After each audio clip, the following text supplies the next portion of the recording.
Atentado. Crítica burra a Alexandre e a Andrei da PF. Olha, na sexta eu fiz um tweet, estava numa sala de espera, porque eu estava vendo nas redes, tal, começou assim que Alexandre de Moraes e o Andrei Rodrigues, diretor-geral da polícia, teriam se antecipado aos fatos, à investigação, ao ligar o atentado praticado pelo senhor Francisco Vanderlei Luiz, o tio França, tio com trema, teriam se antecipado ao ligar o atentado ao 8 de janeiro.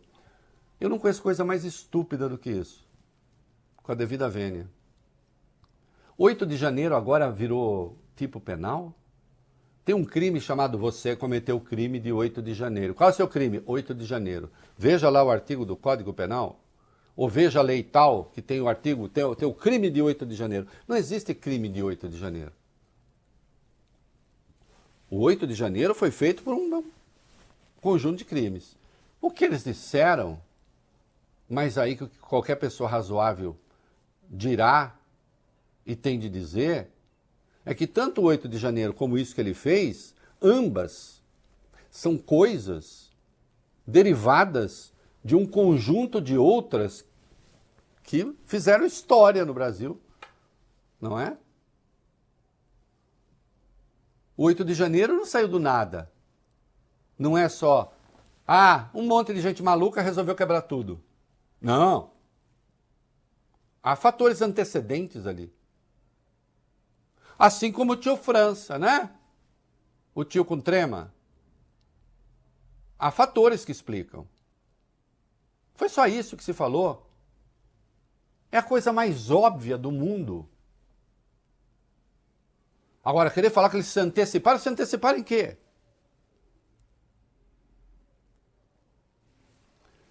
Se tem ou não vínculo com o 8 de janeiro, não é isso que faz o ato ser horrível, ser perigoso, ser grave. Agora, precisa ver se tem. Como, por exemplo, os que financiaram a turma que estava lá, também financiaram o tio França? Não sei. Tem uma frase lá, estava na casa dele, na casa que ele alugou, que estava na estátua? Tem. Ele fez alusão ao 8 de janeiro? Fez. Outros que disseram, não sei, o telefone celular dele vai ser investigado, vamos ver o que vai acontecer. Mas isso não tem nenhuma importância. É que estava em curso, inclusive na imprensa, setores da imprensa, a tese da recuperação moral de Jair Bolsonaro, que tinha virado até um pensador, que nos convidava a aceitar a democracia. Ele, que aceita a democracia, uma coisa maravilhosa, aceitar a democracia, e para isso é preciso rebaixar a importância do 8 de janeiro, até para tentar emplacar a tese da anistia, que não vai emplacar, que não vai acontecer. E quando Alexandre falou, ele já falou um pouco respondendo ao Bolsonaro, falou da pacificação, culpando o Supremo, dizendo que o Supremo na verdade, o Supremo seria o responsável pelos atos extremistas. É isso que está na reação do Bolsonaro ao ataque de Brasília, de quarta-feira. E o Alexandre repudiou isso, e o Gilmar repudiou isso, e o Barroso repudiou isso, e fizeram muito bem. Não tem antecipação nenhuma, nem da Polícia Federal. Aliás, eu estou aqui, ainda ouvi de novo a entrevista do Andrei, pega lá e diz, não vamos investigar. Que há elementos de proximidade, puxa vida. Não é preciso ser tão bidu. O problema é que esse atentado, sabe o que deixou desmoralizada a turma? Esse atentado deixou claro o seguinte, aquele espírito não morreu. O espírito de 8 de janeiro continua vivo. O perigo continua. E a pregação extremista contra o Supremo continua, a começar da pregação extremista contra o Supremo do senhor Jair Bolsonaro, que faz comícios contra o Supremo. Ou não faz?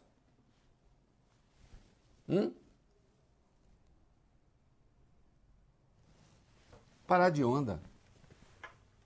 Parar de mentira. Né? O Barroso disse que foi um ato tipicamente terrorista. Mais ou menos, eu preciso explicar. Vai lá.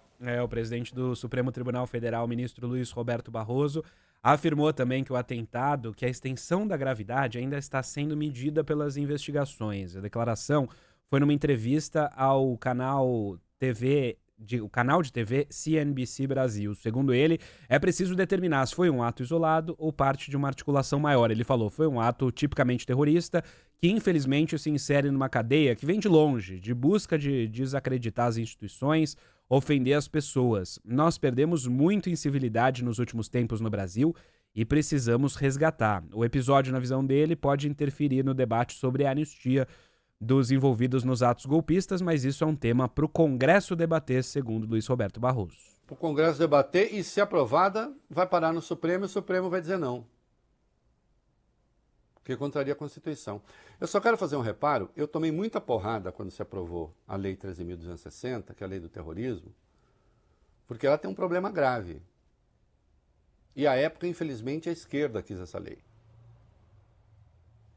Porque lá está escrito o seguinte, o terrorismo consiste na prática de um ou mais indivíduos, os atos previstos nesse artigo, tem lá os atos, por razões de xenofobia, discriminação ou preconceito de raça, cor, etnia e religião, quando cometidos com a finalidade de provocar terror social e tal. Então, só a finalidade de provocar terror social não constitui terrorismo se não estiver motivado por xenofobia, discriminação ou preconceito de raça, cor, etnia e religião.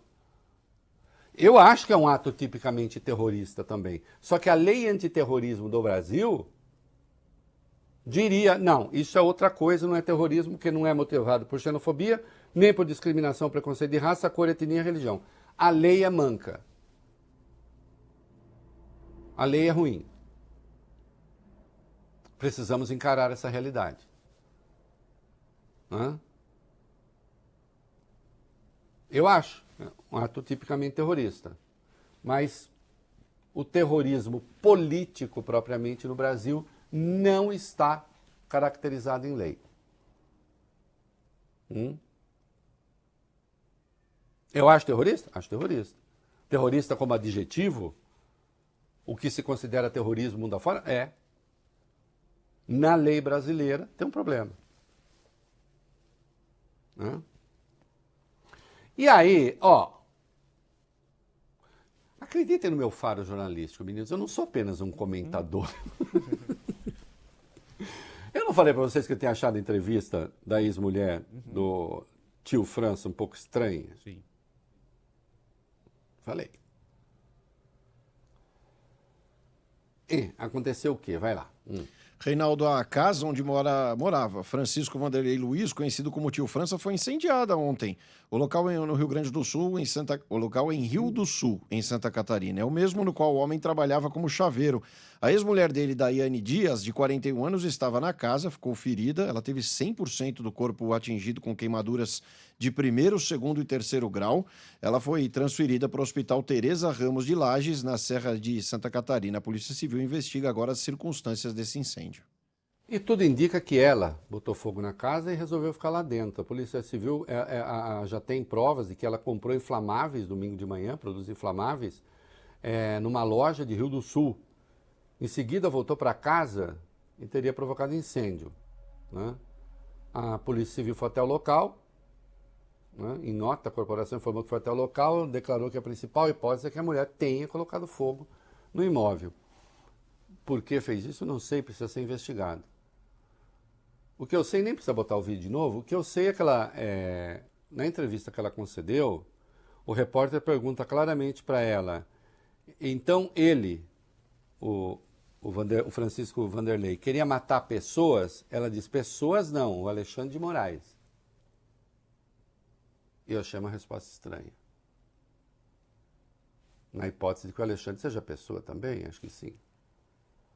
E mais adiante, ela fala que ele não se mataria de jeito nenhum, a menos que fosse para matar Alexandre de Moraes e quem mais estivesse junto. E aí ela diz, ele morreu em vão. Estou chamando atenção para estranhezas. Eu acho estranho. Tem de ser investigado, né? Tem de ser investigado. E golpistas protestam em favor de golpistas em praia. Ai, meu Deus, eles estão aprendendo a fazer agora protesto com a esquerda também. Lembra quando a esquerda põe nas praias aquelas cruzes indicando os mortos pela polícia? Esquerdistas, humanistas, defensores dos direitos humanos, etc. Agora botaram foto dos golpistas na praia. Assim. Vai lá. Manifestantes usaram ontem as areias da praia de Copacabana, na zona sul do Rio, para protestar contra as condenações relacionadas aos atos golpistas do ano passado. Os participantes exibiram cartazes com fotos de envolvidos no episódio e as respectivas sentenças, e colocaram esses sinais em frente ao Hotel Copacabana Palace, na Avenida Atlântica. Até o momento, o STF condenou 265 pessoas por participação nos atos, sendo 223 por crimes mais graves e 42 por crimes mais leves por incitação ao golpe, após se recusar a fechar acordos.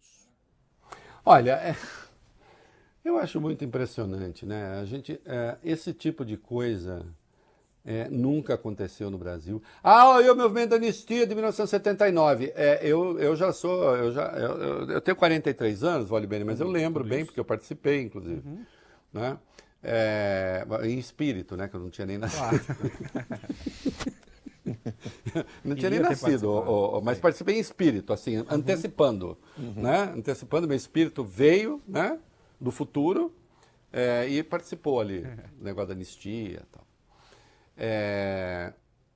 Era uma ditadura que tinha começado a fazer um processo de abertura e, obviamente, a anistia era fundamental. Porque não só aqueles que lutaram, que aderiram à luta armada, estavam proscritos da vida pública, como outros. Não tinha nem como fazer um processo de transição, porque não tinha oposição. Tinha uma oposição funcionando aqui, claro, sempre teve, mas também ela era manietada. Então, a anistia foi fundamental para fazer a transição de uma ditadura para aquilo que viria a ser uma democracia, lembrando que as eleições diretas só vieram 10 anos depois da lei da anistia 79. Né? Mas insista se ali se tratava de uma mudança de regime que estava sendo operada. Agora não. Agora são criminosos comuns, né, que resolveram que era um bom caminho o que fizeram para dar um golpe de Estado. E fizeram o que fizeram. E agora se pede anistia para eles. Anistia por quê? Diz a pacificação do país. Você pacifica quando você tem forças oponentes que, de algum modo, precisam se esquecer mutuamente, ou esquecer mutuamente seus crimes para que possam dar continuidade ao país. É assim que funciona a anistia. A anistia, aliás, a ideia de anistia é esquecimento. Nós tivemos com o fim do Estado Novo, tivemos com o fim do... Fim não. No curso do fim da ditadura militar no Brasil. Né? Agora aqui não. Esquecer o quê? Esquecer criminoso? Por quê? Bom, o mesmo princípio que diz, só teremos paz quando a gente anistiar esses caras. Então vamos fazer o seguinte, vamos anistiar todo mundo do PCC e falar, PCC, deixa pra lá, vai, vamos fazer as pazes? Hein? Aí ninguém mais mata ninguém, fica tudo certo.